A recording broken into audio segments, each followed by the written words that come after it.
I'm the answer to your every cry. So illusion for the way behind.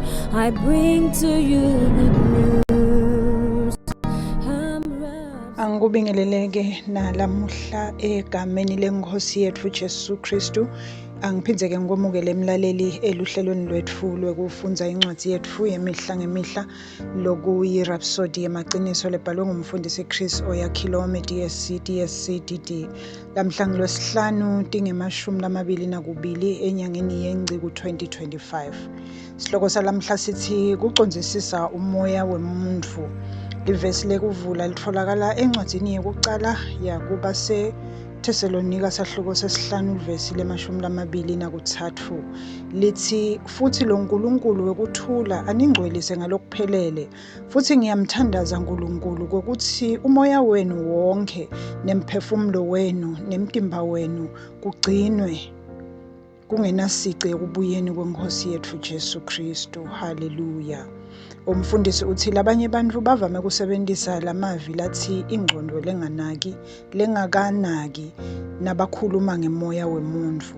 Kepha kulabo labacabanga ngemicondvo yakamoya yekuphila, ingqondo lengaconzi ingetulu kakhulu kwesimo lapho umuntfu acaphele khona ingcenye kuphela.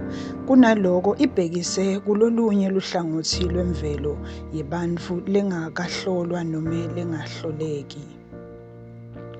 Umfundisi uthi liciniso lithi uma uhlatiye tinchazelo tabo tesimo sekunganaki empeleni bachaza babhekise emoyeni wemuntfu.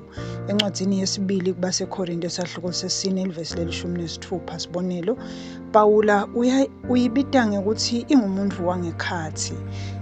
Uthi ngaleso sizatfu asiphelelwa ngemandla, kepha nome ngabe umuntfu wetfu wangaphandle abhubha, kepha umuntfu wangekhatsi uyavuselelwa lilanga ngelilanga.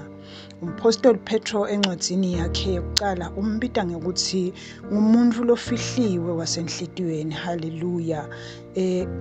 Lokhu sekutfola-ke encwadzini yokucala yaPetro sahluko sesithathu ivesi lesine uthi kodwa kufanele kube ngulowo lofihlwe enhlitiyweni kuloko lokungaboli ngisho nemhlobiso wemoya lomnene nalothulile loyintsengo lesetulu kakhulu emehlweni aNkulunkulu. Mfundisi-ke uyachubeka uthi labo labete kuvisisa kahle simo seliciniso semuntfu babita umoya wemuntfu ngekuthi ingqondo lengakaphaphami. LiBhayibheli alikhulumi ngengqondo lengakaphaphami, kunaloko liveta bunjalo lobuthathu bemuntfu lokungumoya, umphefumulo nemtimba. Usadadisha imibhalo utawubona kutsi ngalolunye luhlangothi umoya nemphefumulo kusetjentiswa ngendlela lefanako kubhekiswe kumuntfu longekhatsi, lo muntfu longabonakali, lofihlekile ngekhatsi kweveyili yemtimba. Haleluya. Mfundisi-ke uthi nome kunjalo ngemcondvo locondzile emagama lathi umoya nemphefumulo ehlukile. Umoya usho umuntfu wangekhatsi mbamba, kanti umphefumulo ulithulusi lemoya. Umphefumulo emoyeni nguloko lengiko ingqondo emtimbeni. Umoya wemuntfu uyabona futhi uyasebentisana nemhlaba ngemphefumulo wakhe. Umphefumulo ufaka imiva yakamoya yemuntfu longekhatsi, lokumenta akwati kuchumana nemaciniso akamoya newemvelo. Empeleni umoya wemuntfu ungumgogodla webunguwe, nguwe mbamba lapho ahlala khona Nkulunkulu. Haleluya. Umthandazo. Babe lothandzekako, ngiyabonga ngekucondza imvelo yami sibili kuKristu. Umoya wami uyaphila kuwe, futhi ngemphefumulo wami ngiveta imaciniso empilo yakho yebuNkulunkulu.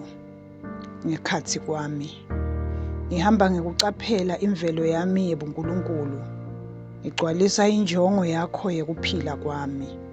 Ngeligama la Jesu. Amen.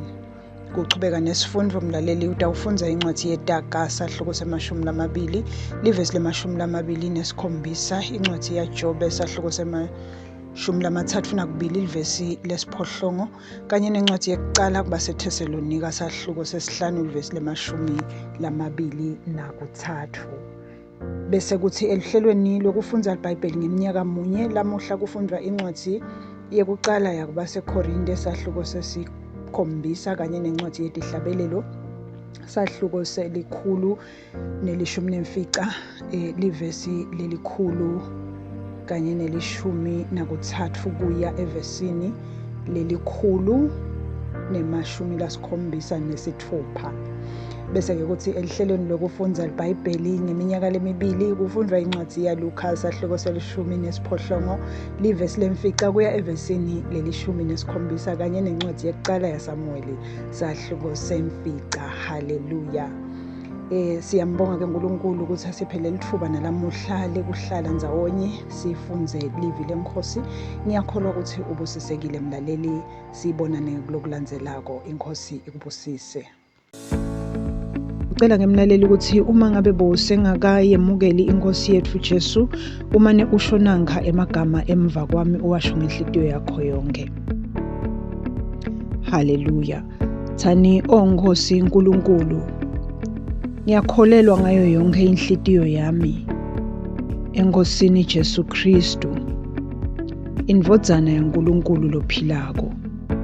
Ngiyakholwa wangifela nekuthi uNkulunkulu wamvusa kulabafile. Ngiyakholwa uyaphila lamuhla. Ngiyavuma ngemlomo wami ukuthi Jesu Kristu uyinkosi yempilo yami kusukela lamuhla. Ngaye nangeligama lakhe nginekuphila lokuphakade, ngidelwe kabusha. Ngiyabonga Nkosi ngikusinzisa impilo yami. Nyalo sengingumntwana waNkulunkulu. Haleluya. Siyakubongela ke mlaleli, nyalo sewungumntwana waNkulunkulu. Haleluya. Inkosi ikubusise.